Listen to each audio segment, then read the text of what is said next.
Yes, my name is Makila Edwards, and I am a driver for Uber.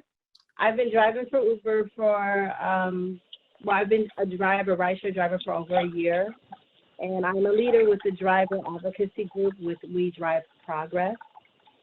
I'm excited to welcome you today to announce the new resolution being introduced by the San Francisco Board of Supervisors. This resolution calls for the enforcement of Assembly Bill 5 to end the misclassification of workers like me. It also calls on the City Attorney, California Attorney General, and State Labor Secretary to help workers access the benefits entitled to, such as paid sick leave, unemployment insurance, and more. Today, you'll hear from the Board of Supervisors members, Gordon Marr, Matt Haney, and Raphael Mandelman. These elected officials have helped bravely lead the fight for this resolution. You'll also hear from rideshare drivers Idan Alva and Saori Okawa, who will share how drivers are struggling every day, but especially in the midst of this pandemic. I first heard about the virus in January with no direction and support from Uber. I started to disinfect and clean my car every few hours.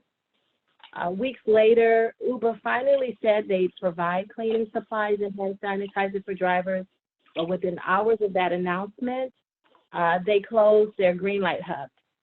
And the green light hubs are supposed to be a resource center for drivers, but they remain closed to this day. All along, I've been paying out of pocket for cleaning supplies for myself and my son, who also drives. I have asthma. I didn't know how at risk I was until I told my doctor that I was still driving, and they were floored. I was told that if I was exposed to COVID-19, I had at least a 15% chance of dying, and I am now in self-quarantine and unable to work. Drivers are faced with an impossible choice. We either keep driving to make ends meet, or we put ourselves at risk, even death. That is why this resolution to enforce AB5 means so much to misclassified workers who slip through the cracks. Thank you for joining us today. I'd now like to introduce you to Idan Alva. Idan is a leader with Gig Workers Rising campaign, which is dedicated to supporting and educating app platform workers who are organizing for a better life. Thank you. Thank you. Am I coming out okay?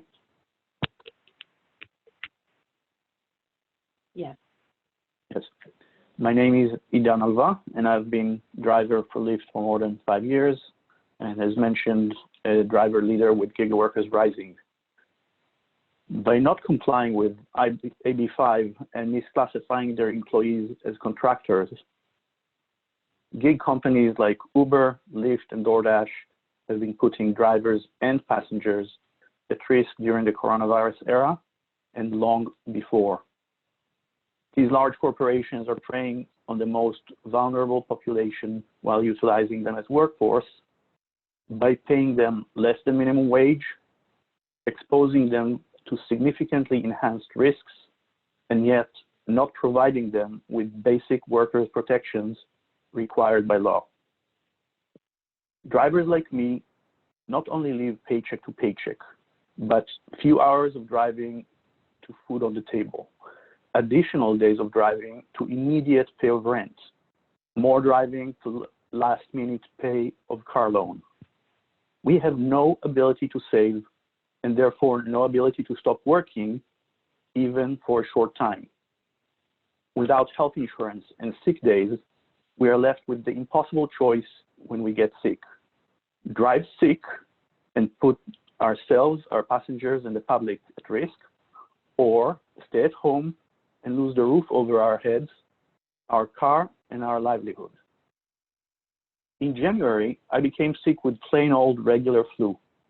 When the symptoms started, I did not yet earn enough money to cover my upcoming rent payment. I had no choice but to keep working through a couple of days of sickness and pay my rent. I then laid sick in bed for a week, which put me in difficult financial setback. Even then, I could not go and see a doctor because I could not afford it. Now more than ever, drivers should not be forced to struggle with health work choices similar to the one I made.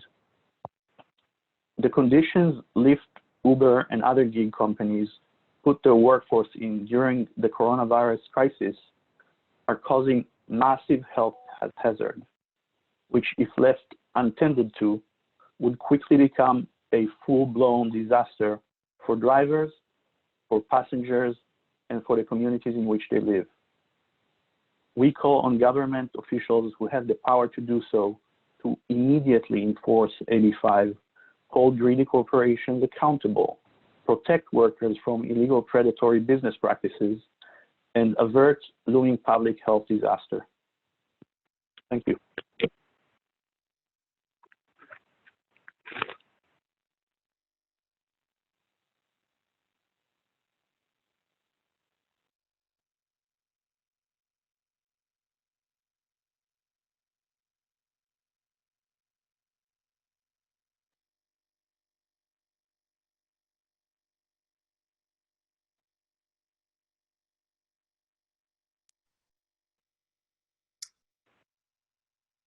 Thank you, Idan. Is there someone else scheduled to speak? Sure, I think I was up next, Michaela. This is Supervisor Marr. Do you want me to go ahead? Yes, please. Sorry. Okay, yeah, no problem. Well, first of all, I just want to start by thanking Michaela, Idan, Sayori, Nick, and all the gig workers in the Bay Area and statewide who have been organizing for fair treatment from your employers. Paid sick leave, unemployment insurance, and family medical leave aren't just nice to have. They're the difference between workers being able to feed their families or not. And during this pandemic, they're essential for public health. Denying workers their rights during a public health crisis is immoral, irresponsible, and we cannot and will not stand for it. Now more than ever, Uber, Lyft, DoorDash, and other app-based corporations must do the right thing and, more importantly, follow the law and properly classify their drivers and other workers as employees rather than independent contractors. Instead of spending over $100 million attempting to overturn Assembly Bill 5. Today, along with Supervisors Matt Haney and Raphael Mandelman, I'm introducing a resolution to the San Francisco Board of Supervisors that urges the Office of Labor Standards Enforcement to establish rapid enforcement procedures to address misclassification of San Francisco employees and ensure local compliance with Assembly Bill 5, and to proactively communicate to all employers their obligations under local law to provide benefits, such as paid sick leave to their employees.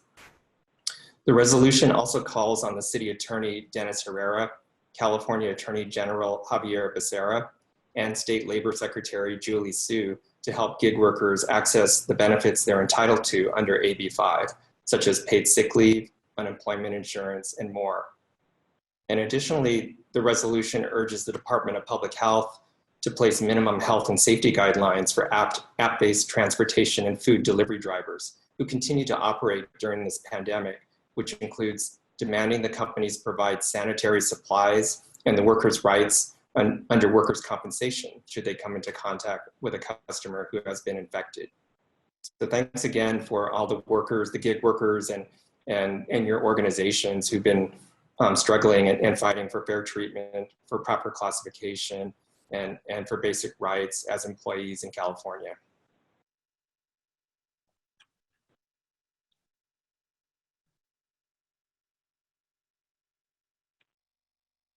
Okay, thank you very much. Up next, we'll have Saori Okawa with We Drive Progress.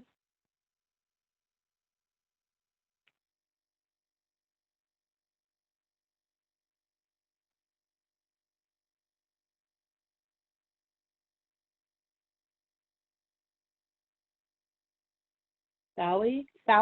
I'm sorry, Yes. I'm pronouncing your available. Yes. Okay, thank you. Can you hear me? I can.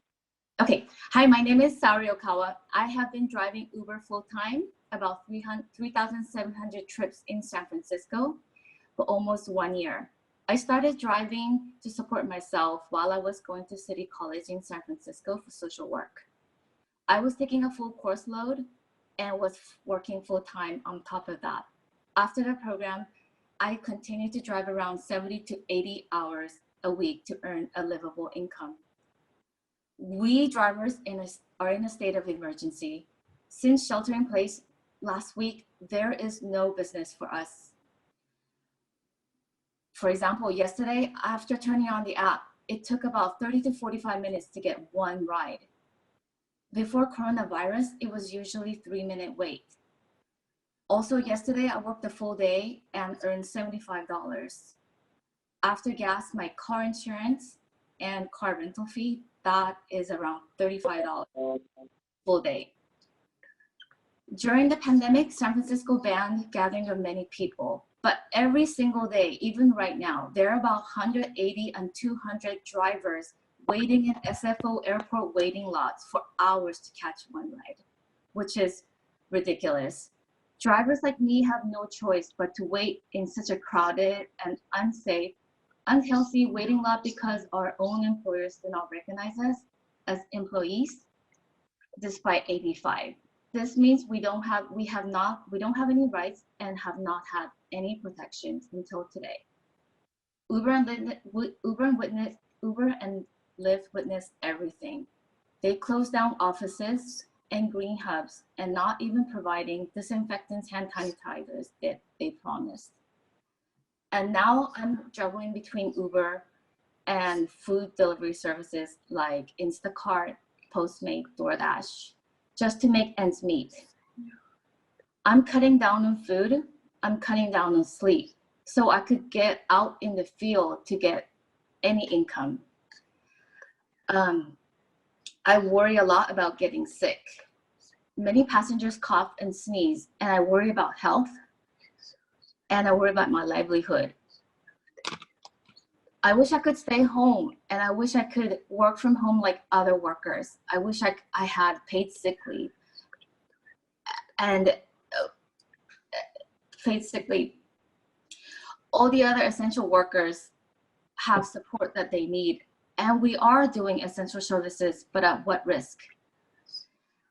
I have to put myself out there and risk because that's the difference between paying my rent and bill. I'm really scared, but I have no choice because a day of not driving means zero income. We desperately Thank you, we desperately need immediate financial assistance from Uber and Lyft as our employers of us drivers that have worked so hard during this horrific time.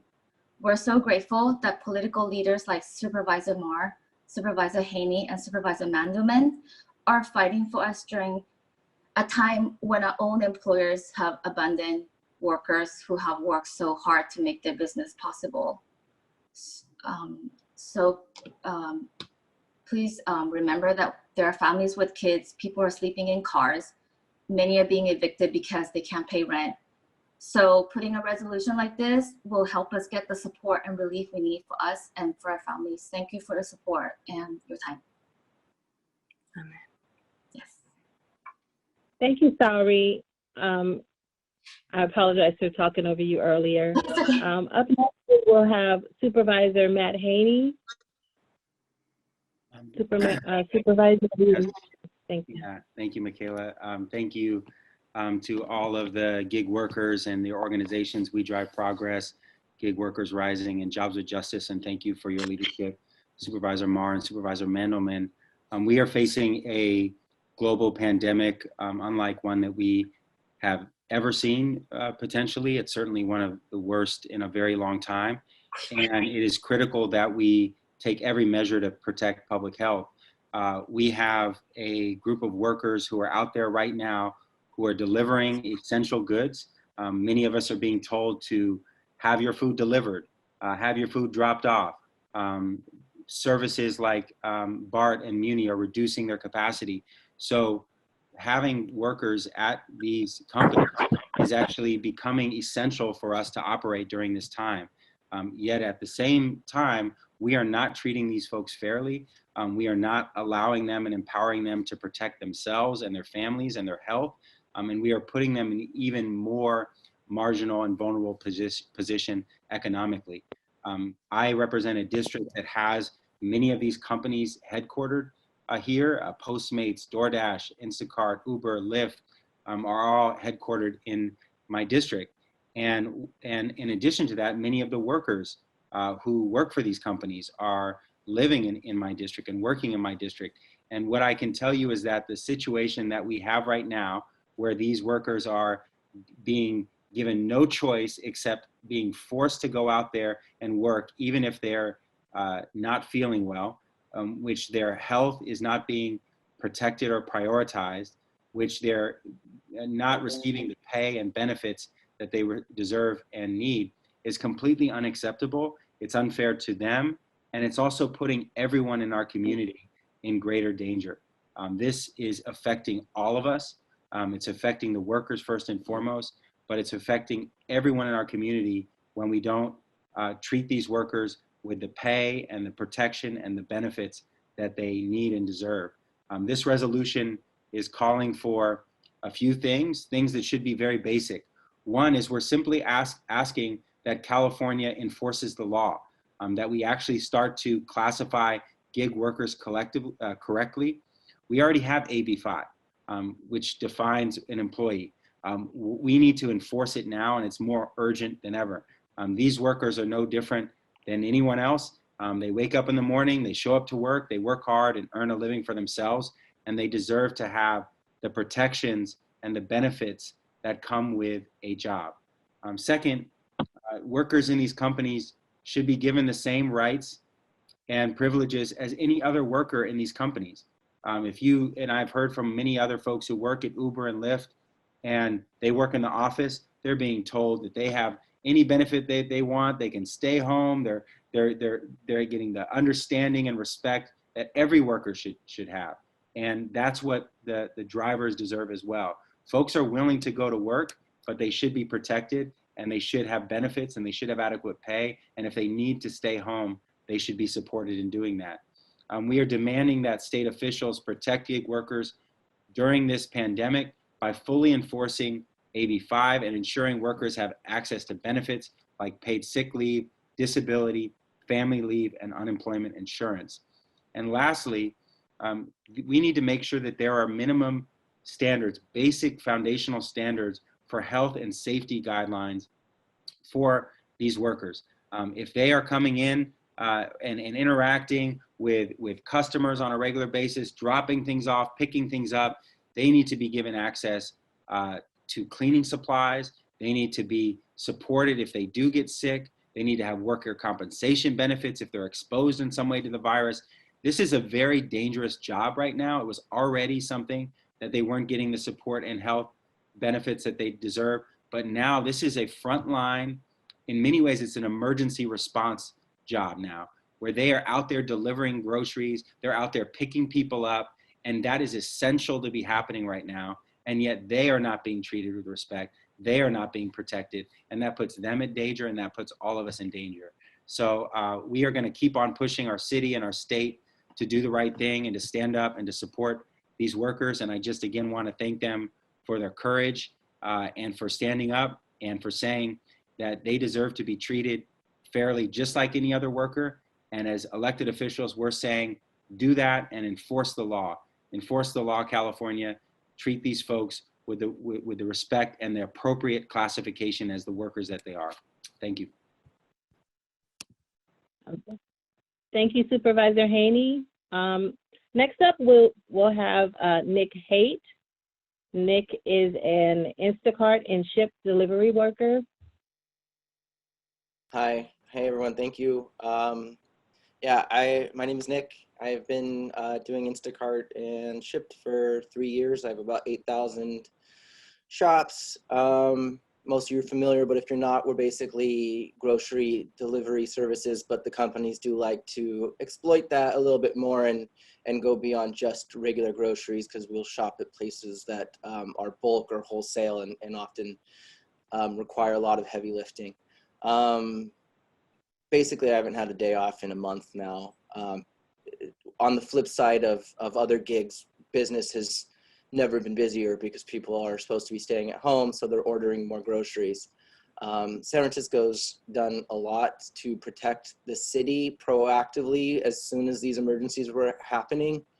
However, a lot of the population chose to stay at home to mean let's go to the store and go grocery shopping. So I feel like a lot of us are actually on the front line, and it's only a matter of time before we get sick, not if, but when, because we're in the stores, we're surrounded by people all day long. We're dealing with the clerks who are at the stores who are putting themselves at tremendous risk, who are exposed all day long to customers just nonstop for hours on end. And we're also just touching everything, all the products as well. Shipt and Instacart both enacted a 2-week policy where, based on the last 4 weeks of your earnings, they'll give you 2 weeks of sick pay essentially. But you have to get tested, and there's no way to get tested unless there are some starting to pop up spots, but there's still conditions like you need a doctor's note to even get tested, which they're banking on that. The loops that you have to get through to get tested, so that you won't even be able to really get that, those 2 weeks pay. I feel really nervous because of the danger, and like many of the other gig workers have said, it's not necessarily possible to take time off and stop doing, because we can't just not have income. Instacart, the only thing they've done is said they put out a thank you, that we're all essential, but that doesn't do anything for us. I mean, telling us something doesn't protect us. You need to actually act, and that's my biggest concern, is that I feel business will only get busier, and we're constantly having to deal with customers, and there are protocols like we can drop our deliveries at the door now if the customer requests it, but not with alcohol. We still need to get their IDs. We still need to scan that in. They still need to touch our phones and sign them. There's been no mention of any protective gear or anything on either Instacart or Shipt's end. And so, in light of how proactive SF has been, I would really like to call on them to, have better protections for the gig workers. As Supervisor Haney said, a lot of these companies are based here, and they've really been able to take advantage of a lot of the benefits the city has set up for them to operate here, such as tax cuts and all that. And so the least they can do is make sure that their workers who built their businesses are being protected. I would also like to go further and see certain protocols set up to differentiate all the gig workers who are providing essential services to be labeled as such, and to be given some priority in how they're able to accomplish their jobs. Such as, we shouldn't be waiting in lines in stores that are putting us at more risk to get in. Like, we should be able to go in and do the orders right away, because sometimes we're serving 3 or 4 customers at one shop, which is far more of an impact than one person at a time in a store doing grocery shopping for themselves. I also would like to call on the Department of Public Health I think that really just kind of reinforces what I just said, but just protect the drivers that are really keeping things afloat right now, while people aren't allowed to really be going out at all. Thank you. Thank you, Nick. Up next, we will have our last speaker. Our last speaker is Jennifer Esteen. She is a member leader of Service Employees International, Union Local 1021. Jennifer, thank you.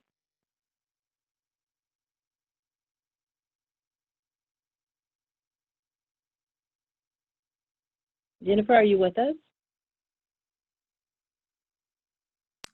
Forgive me for Yeah, not you need to unmute there. unmuting. Thanks everyone for speaking today and for sharing your concerns. I'm a registered nurse and a public health nurse in San Francisco, and I am a member of SEIU 1021. SEIU 1021 stands with all gig workers. In the midst of this unprecedented crisis of coronavirus, workers are relying on apps for every single work assignment and every single dime that supports their family. Across California and America, people are sheltering in place. They're unable and very afraid of leaving their homes. Gig workers are rising to the challenge in the same way that healthcare workers are on the front lines.